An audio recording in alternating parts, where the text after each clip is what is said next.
म्हणजे बघा आता, centre to centre distance between two bolts is known as a pitch distance. Centre to centre जे distance असतं त्याला म्हणतात 2.5D.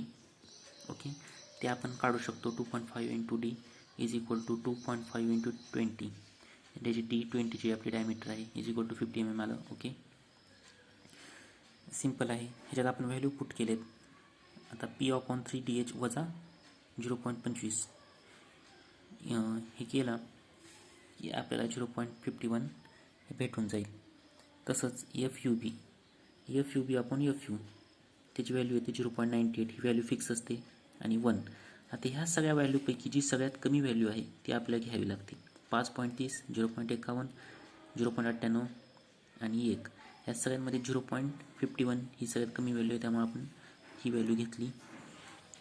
आता VDPB बघा, design bearing strength of bolt काढण्यासाठी आपल्याला 2.5 into KB 0.51 into FU 410 FU 410. Okay, हे आपल्याला गिवन असतं 20 इंटू 8, किंवा हे आपल्याला लक्षात ठेवावं लागतं 410. आणि D into T thickness, D 20 mm, thickness 8 mm divide by 1.25. He value fix असते. 1.25 VM1ची व्हॅल्यू फिक्स असते. त्याच्यामुळे आपला बोल्ट व्हॅल्यू भेटून जाईल. आता नंबर्स ऑफ बोल्ट रिक्वायर्ड ह्याचा एक फॉर्म्युला आहे. Rho is equal to square root of 6m n dash p dot b dot v. 2 vertical lines n dash is equal to 2. आता जर तर 2 हे जे आपल्याला n डॅश असते, हे जे n डॅश असते ते depend on 2 vertical lines on the bolt. बोल्टमध्ये आपल्याला इथं गिव्हन फिगरमध्ये जिथं लाईन्स किती दिलेत आपले डॉटेड लाईन्स बोल्टमधून जाणाऱ्या, ते काउंट करावं लागतील. ते आहेत 2 आहेत, ही एक आणि ही एक, असे 2 आहेत. त्याच्यामुळं आपण n डॅश घेताना इथं आपण 2 vertical lines n dash is equal to आपण 2 घेऊ शकतो. ओके, म्हणजेच घ्यावं लागेल. नंतर आपल्याला 6 इंटू P इंटू E ह्या व्हॅल्यू माहीत आहेत. n dash into P into B into V. आता ची व्हॅल्यू P इंटू E असते. Force into eccentric distance. Force P हे आपलं जे फोर्स आहे P इंटू इसेंट्रिक डिस्टन्स, हे 350 mm इसेंट्रिक डिस्टन्स आणि हे 300. So 6 into 300 into 350 divide by 2 into 50. Pitch distance आहे. 50 आपलं पिच डिस्टन्स आहे, जिथं आपण इथं काढलं होतं पिच डिस्टन्स 50 mm. ओके, आणि B इंटू V ही बोल्ट व्हॅल्यू असते आपली. जी आपली बोल्ट व्हॅल्यू आलेली आहे वर, बोल्ट व्हॅल्यू 45.27, ती आपण इथं घेतली आहे. So n is equal to 11.80, म्हणजे approximately is equal to 12. Bolt value number of bolt required, आपला 12 number of bolts is required. So we provide 12 bolt in each vertical lines. आता आपल्याकडे किती वर्टिकल लाईन्स होते? 2. ओके, 2 वर्टिकल लाईन्स होते. आपल्या number of bolts किती आले? 12. So that number of bolt is equal to 2 into numbers in each vertical lines. हे जे n आहे त्याला आपल्याला 2 न मल्टिप्लाय करावं लागेल. So 12 2 24. So 24 number of bolt येते आपलं. ते कसं आपण पुढं बघू. आता ही जी आता डायग्राम आपण बघत आहोत ती आपली एक्सटेंड केली डायग्राम आहे. इथे एक बोल्ट्स, हे नंबर्स ऑफ बोल्ट्स आहेत आपले, हे आणि हे 2 लाईन्स आहेत. ह्याच्यामधून आपल्याला 12 इंटू 2 24 डिस्टन्स घ्यायचं होतं. आता थर्ड स्टेपमध्ये आपल्याला काढायचे काय माहिती आहे का? Resultant force on each external bolt. Resultant force on each extreme bolts, त्या बोल्ट्सवर किती फोर्स रिझल्टंट फोर्स अप्लाय होणार आहे ते आपल्याला काढायचं आहे.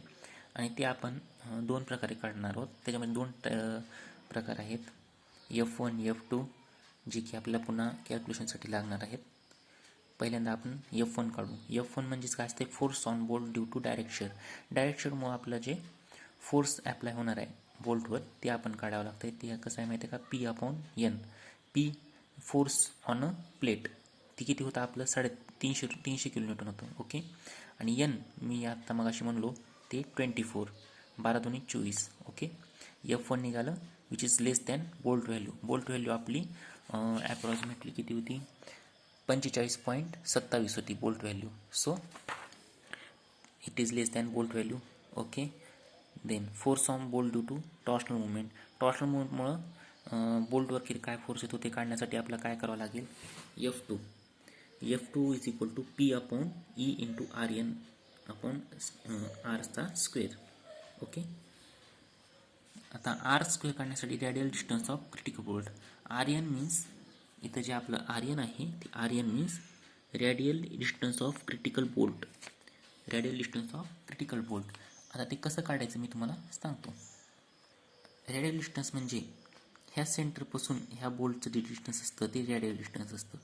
ते आपण पायथागोरसच्या थेरमनं काढू शकतो.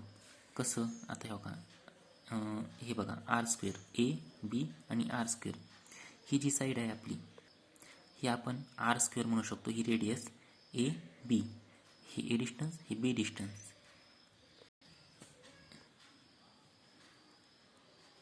हे डिस्टन्स असते 70. ते कसं काढायचं असते माहिती आहे का, 350.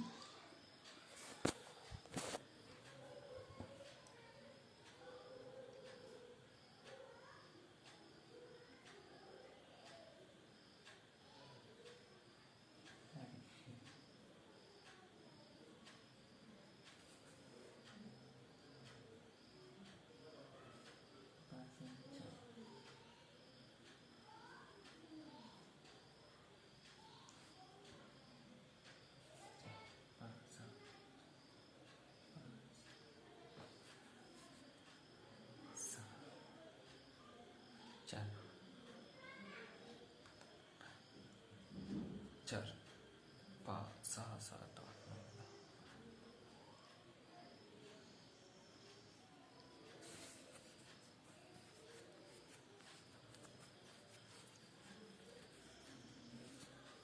5 4 1 0.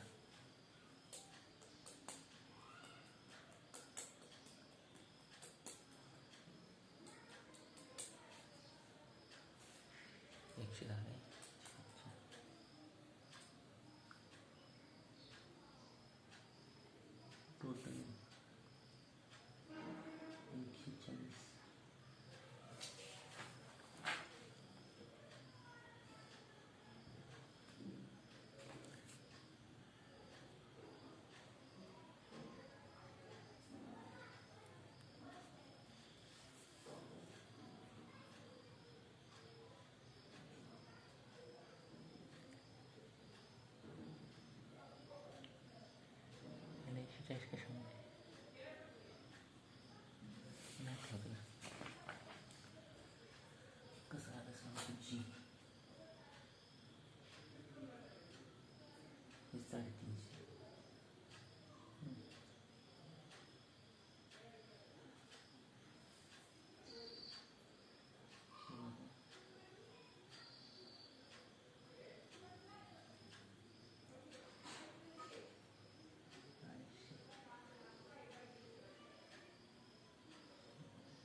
350 आहे ते. त्या 350 मधून हे किती बसायचं खर्च नाही. हे 350 ओके. हे 250 आहे मला मस्त. 250च्या अर्ध ती येते मला.